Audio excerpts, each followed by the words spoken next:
Ah, shoot dang. It's all broken and damaged, and I don't know how to fix this myself.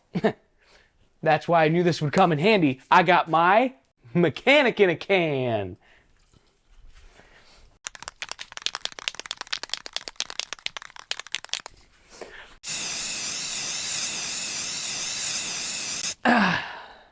Hey man, fix this shit for me.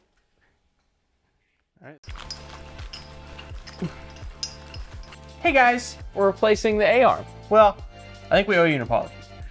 This week, Sorry. we were supposed to upload a video on the Civic, but then Honda did this really cool thing called requiring a special socket That I don't have.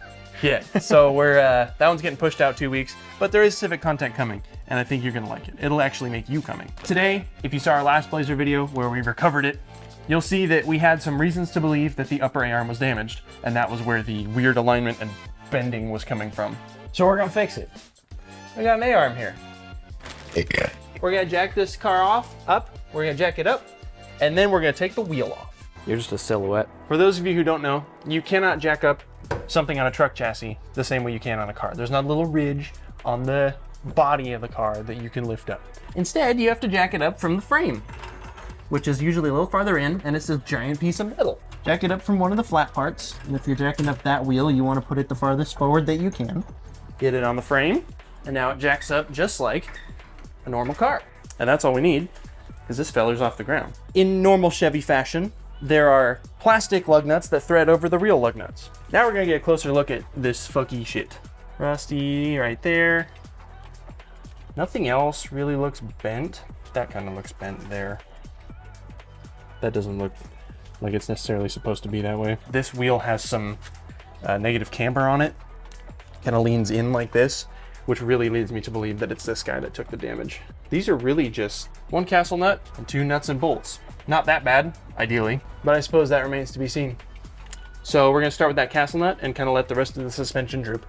I'm just removing this nut so that I can take off this little ABS line. And now I can get to this cotter pin in here.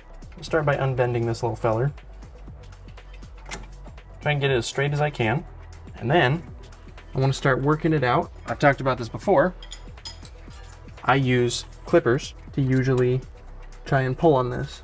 And if you can do a prying motion, that's usually best. Now, here's the crappy thing.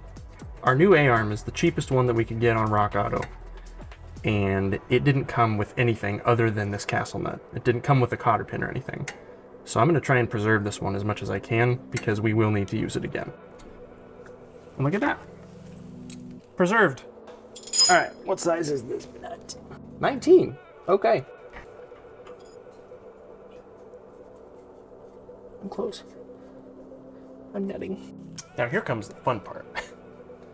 I have to beat on this thing until it pops out. Either that or maybe I can pry on it.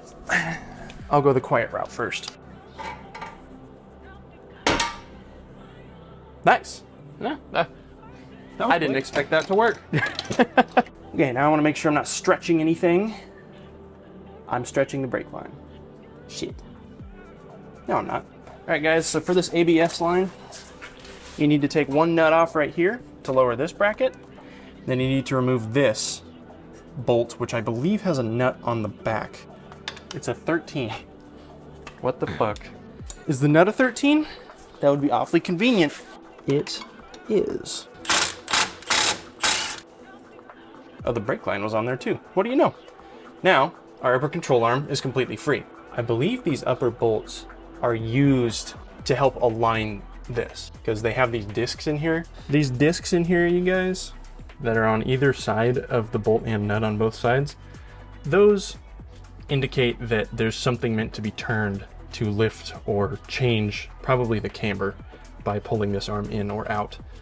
So this car will definitely need an alignment after this, but we're gonna wait until after we lift it because lifting a car also requires an alignment. So we're gonna get all that out of the way before we pay for an alignment. Now, the issue is this shock absorber. I can just see in basically every version of reality, both these bolts are gonna hit it. So once again, we're gonna take off a bunch of extra shit. All right, 18 millimeter for this bottom shock absorber bolt and nut. You're gonna need a wrench on the nut. Okay, Releasing these bolts isn't going to drop this assembly any farther. All it is meant to do is cushion the up and down motion. It's not actually holding this up in any way. So you can release those without any fear. Now I'm going to do the top one. Same sizes. Hold it down close. Make sure it doesn't come off. Shock's out. You got to get a real small impact up in here if you want to actually use an impact. Otherwise, you're just going to get really bored using ratchets. But yeah, you got to get your stuff up in here, and it sucks. But now we're clear to do these. Ugh. Size 18 once again. So these alignment discs, they just kind of come off like washers, and they have ridges cut in them to match the ridge in the bolt. Come on, let go. Pharaoh, Pharaoh. Ooh, baby, let my people go. Ooh, ha. Yeah, yeah, yeah, yeah. You remember that song? No, I don't. You don't remember that from youth group, dude? No. That shit's slapping. See how this bolt has a flat piece? Oh, yeah. That's how the alignment works. All right, guys, we're gonna do this side now with a wrench. And we'll get back with you once we get the arm out. I was right, and I'm happy I was right. If you look at the top angle, you'll notice that they're slightly different. You see that? The angles are different. Oh, yep. Whatever is bent, it's bent slightly to the eye here. But by the time you get out here, look at the difference. Oh, shit, yeah. See that? That's crazy, huh? A little bend will cause your wheel to go back and in on the top. Yeah, we're gonna replace our A-arm, and then we're gonna have to undo our fucky ass alignment. That'll be exciting. But I mean, whatever. At least now we can go blazing without our suspension trying to kill us every second. Actually, wait, while I have it all apart, hold on. There's no better time than now. I'm gonna take a crack at that bent bumper while there's nothing in the way. Oh, shit. That pretty much did it. You see how much it moved? Yeah. God damn. No, it's supposed to be out this far. Motherfucking... That looks better. Yeah, it looks significantly better. I think we'll call it there. Yeah. It's just gonna be like that. We're not body work. We're not body work. I'm not a body work.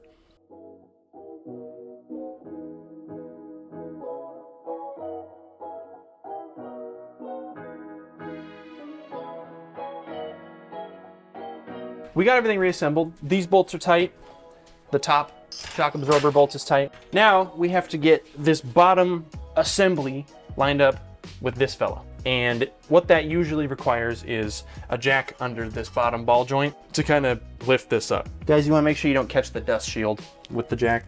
All right, start going up slowly.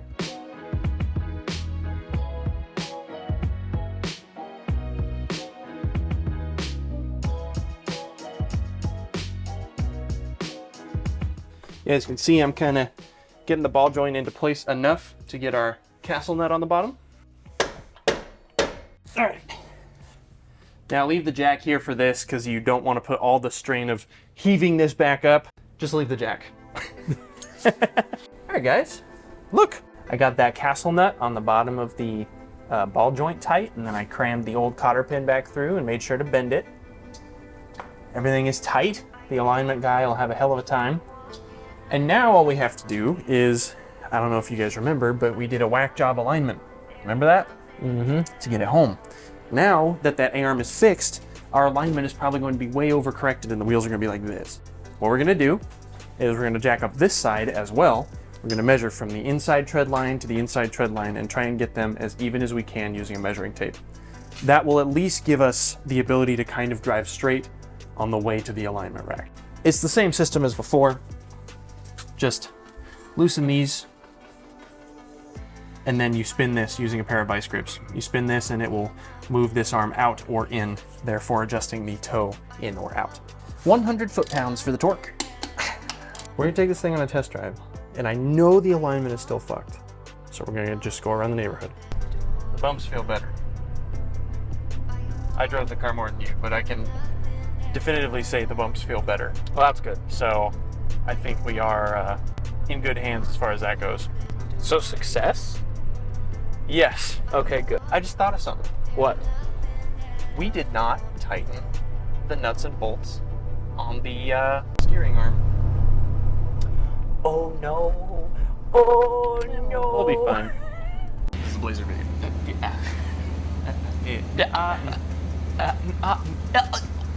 Thank you. Son of a bitch. Thank you guys for watching. Hope you enjoyed the video. Make sure to like, comment, and subscribe. I almost pooped my pants trying to fart. That's funny. No. Do it. Poop your pants. Do you double dare? Dude, I triple dog dare you. I pooped. See you later. All right. Make sure to check out our podcast, our passion projects, and our gaming channel and our Instagram. Links will be in the description. Thank you guys for watching, and see y'all later.